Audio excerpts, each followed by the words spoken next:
Primeira carta de Paulo aos Coríntios, capítulo 11, verso 17. 2 segundinhos aí para você que está em casa, abrir a sua Bíblia e fazer essa leitura conosco da palavra de Deus. 1 Coríntios, capítulo 11, versículo de número 17. Ok, nos diz assim: entretanto, nisto que lhes vou dizer, não os elogio, pois as reuniões de vocês mais fazem mal do que bem. Em primeiro lugar, ouço que quando vocês se reúnem como igreja, há divisões entre vocês, e até certo ponto eu creio, pois é necessário que haja divergência entre vocês, para que sejam conhecidos quais dentre vocês são aprovados. Quando vocês se reúnem, não é para comer a ceia do Senhor, porque cada um come sua própria ceia, sem esperar pelos outros. Assim, enquanto um fica com fome, outro se embriaga. Será que vocês não têm casa onde comer e beber? Ou desprezam a igreja de Deus e humilham os que nada têm? Que lhes direi? Eu os elogiarei por isso? Certamente que não. Nós vamos ler até aí, e nesse momento nós vamos orar, pedindo ao Senhor que nos dê a porção da sua palavra nessa noite. Pai, estamos aqui, Senhor, reunidos em teu nome, cada um em seu lugar, mas cremos que unidos na fé que temos em ti e pela presença do teu Espírito. Senhor, nós estamos aqui, Pai, para te render graças e louvores pelas nossas vidas e para te pedir que o Senhor fale aos nossos corações nessa noite, através da tua palavra. É um momento de ceiarmos, é um momento de adoração a ti, e nós te rogamos, ó Deus, que o Senhor possa acalentar os corações daqueles que estão, ó Deus, de repente aflitos, desesperados, mas que a tua palavra, Deus, ela seja uma grande verdade para os nossos corações nessa noite como consolo. E que essa palavra, Deus, pregada pelo apóstolo Paulo à igreja de Corinto, pouco tempo antes dele falar da ceia, também sirva, Deus, para o aprendizado e para o crescimento da tua igreja. Nos abençoe em tudo, é o que nós oramos em nome de Jesus. Amém. Meus queridos, essa palavra de hoje, ela é uma palavra que antecede o momento onde o apóstolo Paulo, ele fala da ceia para a igreja de Corinto. Nós podemos observar que logo no início do texto que nós lemos, no verso 17, o apóstolo Paulo vai falar que não vai elogiar a igreja naquele momento pelas suas palavras. E talvez pode soar para a gente como uma palavra um pouco dura. Como é que ele está escrevendo esta carta, a sua primeira carta àquela igreja, e ele começa esses versículos dizendo que não vai elogiar a igreja por aquilo que ele vai dizer. Mas no mesmo capítulo, que é o capítulo 11, no versículo 2, Paulo começa dizendo que elogia os irmãos. Ele diz: eu os elogio por se lembrarem de mim em tudo e por se apegarem às tradições exatamente como eu as transmiti a vocês. Então isso nos mostra que em determinado momento da nossa caminhada, a igreja do Senhor, ela pode ser digna de elogio e também não, caso ela venha a se perder durante a caminhada. Meus irmãos, a atenção de hoje para esta palavra é que para termos tranquilidade, para termos paz, para ceiarmos, para comungarmos, porque esse é o real sentido da ceia, é a comunhão, é a união, é a inclusão, não a exclusão. Quando nós olhamos para a ceia do Senhor, é um grande convite de Jesus Cristo à sua mesa. E aquele que pode convidar-nos a assentar na mesa é o dono da mesa. E esse dono da mesa é Jesus Cristo. Ele pagou o alto preço por mim. Ele pagou um alto preço por você na cruz do Calvário. Mas alguns anos depois, provavelmente aí uns 20 anos depois, na década de 50, é que Paulo vai escrever essa carta aos Coríntios, aos irmãos daquela cidade de Corinto. Ele começa então a tecer elogios para aquela igreja, por ela estar preservando as tradições, A gente vai ver do verso 3 até o verso 16, Paulo falando que a igreja tem preservado a tradição do corpo de Cristo, que Cristo é o cabeça daquele corpo, é o cabeça da igreja. Paulo também vai dizer que a igreja tem preservado a tradição em crer que Deus é o cabeça de Cristo e também crer que o homem é o cabeça da mulher, assim como Cristo é o cabeça da igreja. Essas tradições são mantidas, está explícita, escrita nos versos anteriores. Mas a partir do verso 17, Paulo diz que, entretanto, é uma palavra de transição. É naquele momento em que você está bem, você está tecendo elogios, você está dizendo das coisas boas que alguém está fazendo, mas de repente você diz, agora, tem só um detalhe. Ou então você diz, entretanto, ou seja, há uma transição. Naquele momento de elogio, naquele momento que você saúda, naquele momento que você elogia aquelas pessoas, de uma hora para outra você diz, agora, entretanto, a coisa muda um pouco de tom. Ou seja, eu não vou elogiar vocês, porque algumas coisas ruins têm acontecido no meio de vocês. E para falar de ceia, irmãos, é preciso falar também da nossa vida. Quando nós falamos de ceia, nós não falamos apenas da ressurreição de Cristo, da ascensão de Jesus aos céus, nós não falamos apenas, como nós estudamos hoje de manhã na escola bíblica, da parousia, do aparecimento de Cristo, quando Ele voltará nas nuvens para buscar a sua igreja. Quando nós falamos de ceia, nós devemos falar de nós mesmos. Quando paramos para ceiar, é preciso pensar como nós estamos com o nosso irmão. Imagine você, na sua casa, naquele dia, que por algum motivo você brigou com o esposo brigou com você está chateado com os filhos, colocou os filhos de castigo, mas chega a hora da refeição, e você como pai de família, ou você como mãe de família, você diz, bora todo mundo para a mesa para comer, mas naquele momento estão todos intrigados, estão todos ali perturbados, um não está bem com o outro. Como é que funciona aquela refeição? Claro que a comida não tem o mesmo gosto. Claro que a comunhão em família não é a mesma. Claro que aquela refeição de repente não vai fazer nem bem. Aliás, há pessoas que até perdem o apetite, não querem nem comer por causa do clima que está instaurado naquele recinto, no seio daquela família. Como nós, então, como servos de Deus, podemos sentar à mesa para ceiar com Jesus se nós não estamos bem com o nosso irmão? Se nós não estamos bem com o corpo de Cristo? Ora, se Cristo é o cabeça da igreja, se Cristo é o cabeça deste corpo, que é a igreja, nós somos os membros deste corpo. E como é que, como membros, nós não estamos bem com os outros membros? É como se minha mão não gostasse da outra mão, e elas se machucassem, e não tem comunhão entre elas. Uma quer pegar uma coisa, mas a outra quer a outra coisa, ou seja, não vão pegar nada, nenhuma vai conseguir resultados, porque elas estão com vontades próprias, e as nossas mãos não têm vontades próprias, elas são regidas pelo direcionamento da cabeça, do cérebro, que é o cabeça do corpo.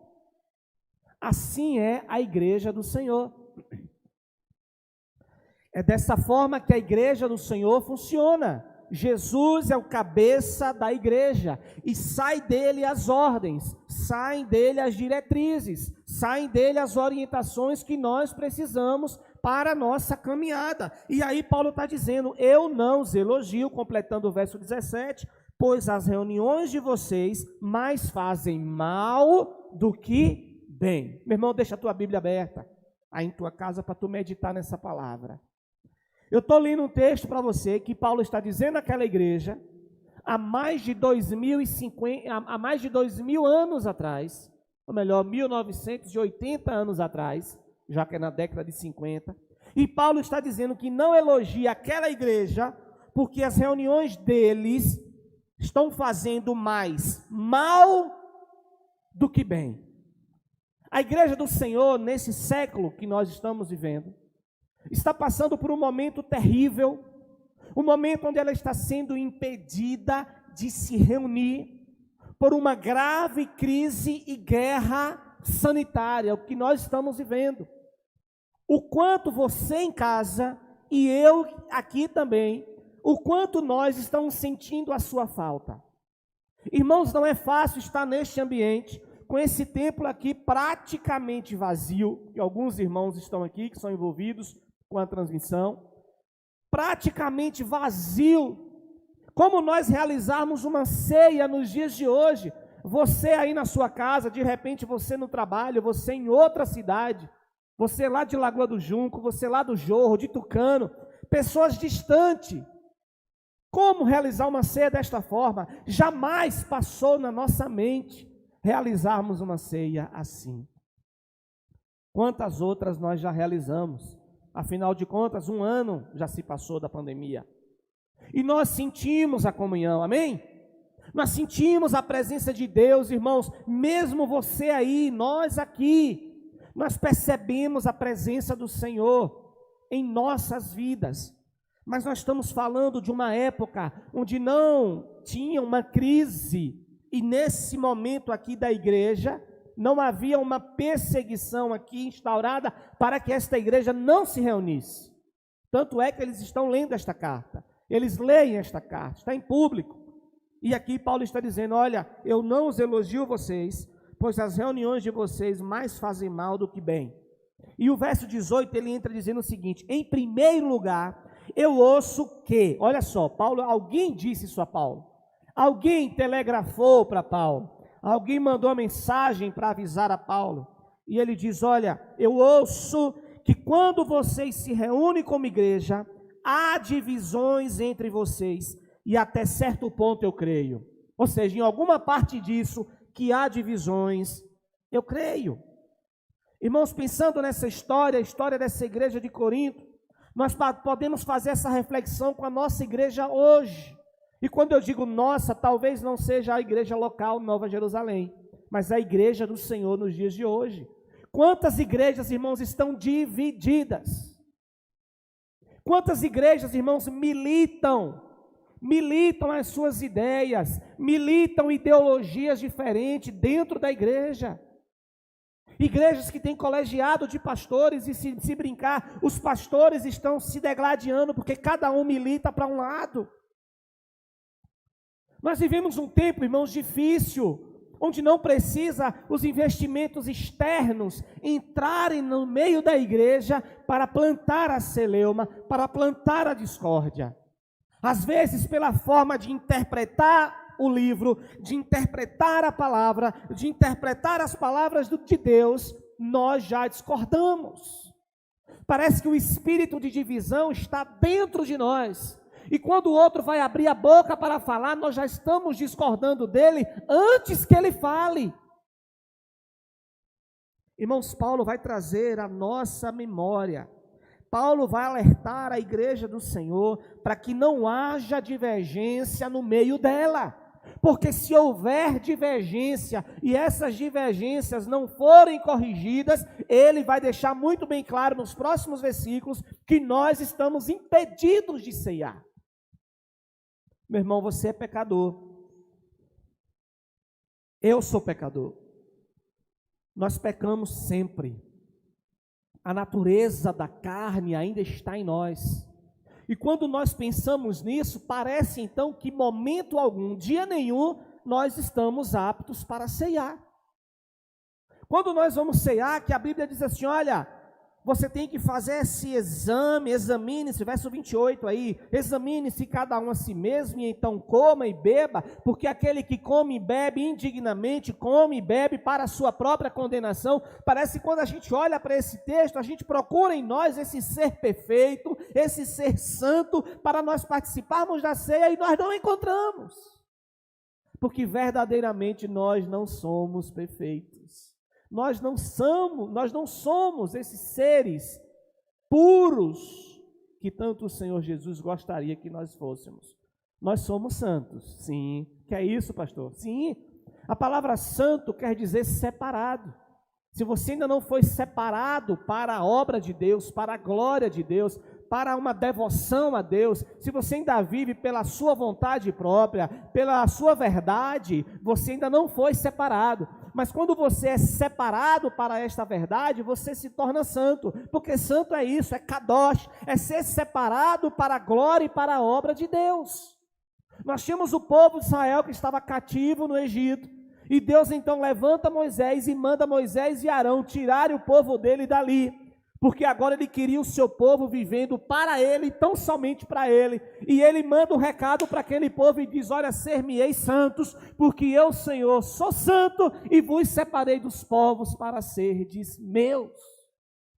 E aquele povo então começa a caminhar, sendo santificado para Deus, sendo o quê? Separado para Deus. Então ser santo não é ser perfeito, ser santo é ser separado para a obra de Deus, separado para a vida eterna com Deus e para o serviço do reino de Deus aqui na terra. Agora nós temos o Santo dos Santos, e esse Santo dos Santos, que nós cantamos no instante no louvor, esse Santo dos Santos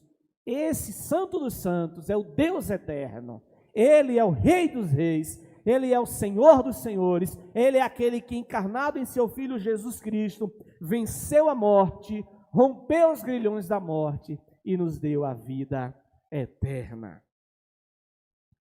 O texto segue e ele olha como ele diz no verso 19, irmãos: pois é necessário que haja as divergências entre vocês, para que sejam conhecidos quais dentre vós são aprovados. Quando vocês se reúnem, não é para comer a ceia, porque cada um come sua própria ceia sem esperar pelos outros. Assim, enquanto um fica com fome, o outro se embriaga. Olha que interessante isso aqui. Vamos entender esse contexto que o apóstolo Paulo está dizendo. Aqueles irmãos não ceiavam como nós. Deixa eu mostrar para você, ó. Aqueles irmãos não ceiavam como nós ceiamos, um pedacinho de pão, talvez você não veja daí, um pedacinho de pão e o cálice.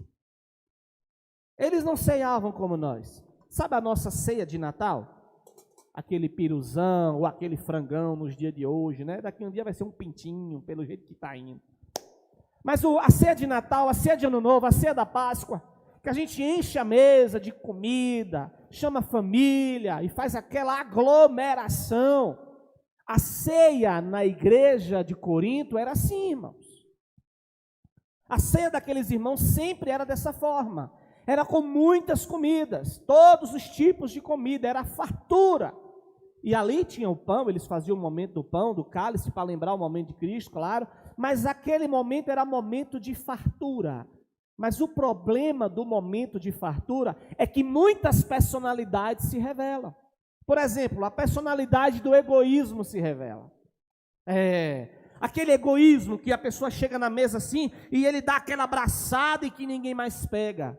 Enquanto ele não enche o prato dele dos melhores pedaços, enquanto ele não coloca o melhor que tem na mesa, ninguém encosta na mesa. O pobre coitado fica ali tentando por debaixo das aquecilas, ver se ele consegue um pedaço de frango, mas ele não consegue, porque está tomado aquilo ali. Outra personalidade que se revela é aquele do farinha pouca, o meu pirão primeiro. O egoísmo se revela. Eu preciso pegar logo o meu, senão vai acabar. Ou seja, algumas personalidades importantíssimas não se revelam. A personalidade do serviço, a personalidade do amor, a personalidade, irmãos, do reino de Deus, que é a partilha, que é justamente a multiplicação na vida do outro.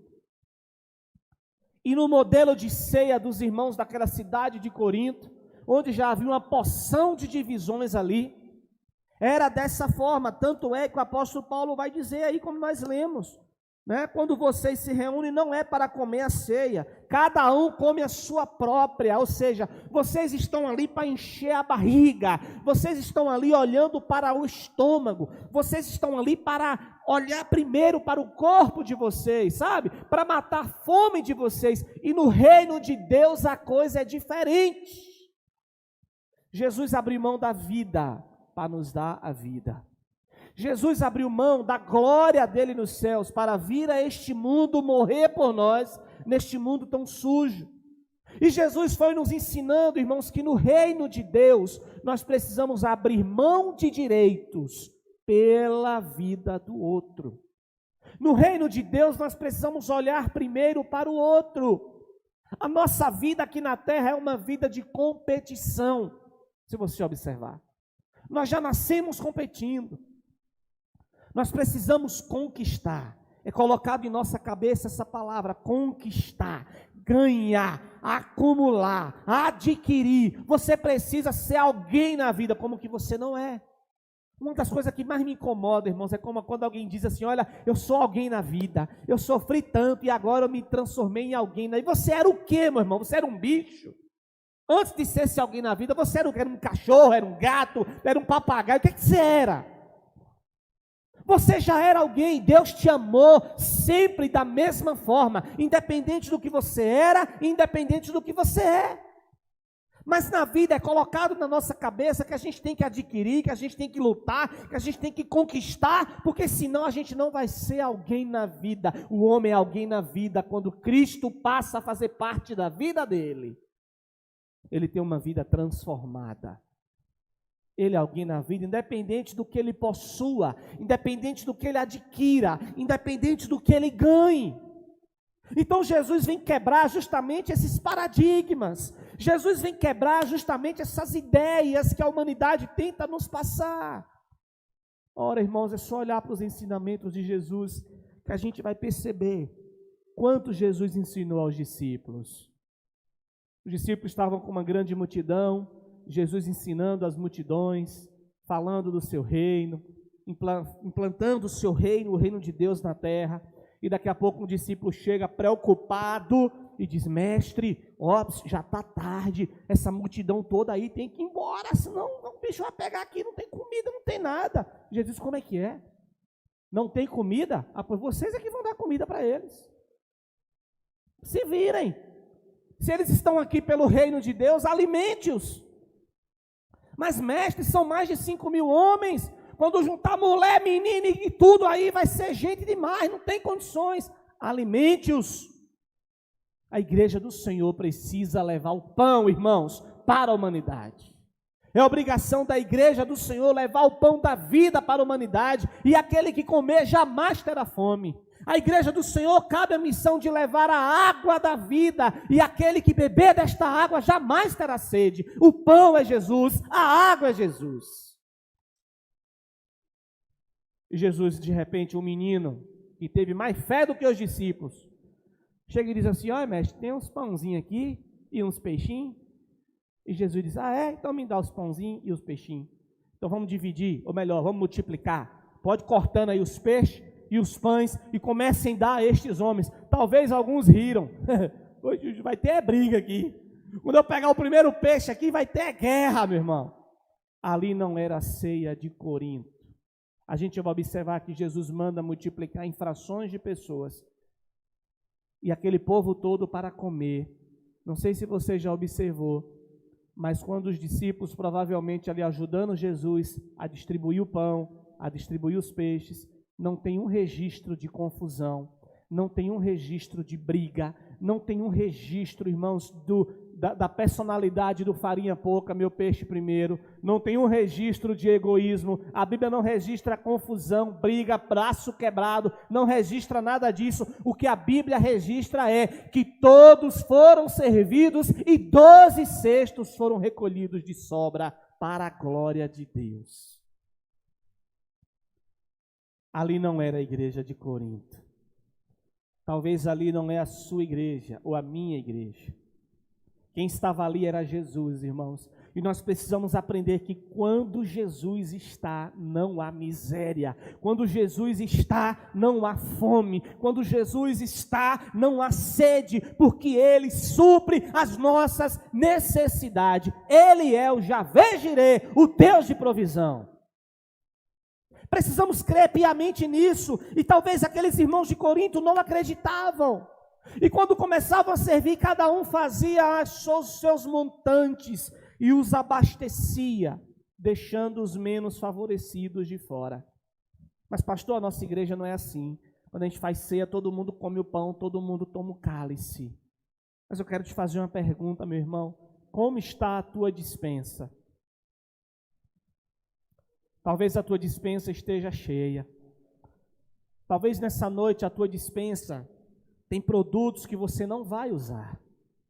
Talvez lá no dia 1º do mês, você comprou quantidade de alimento que você não vai utilizar no mês todo de março.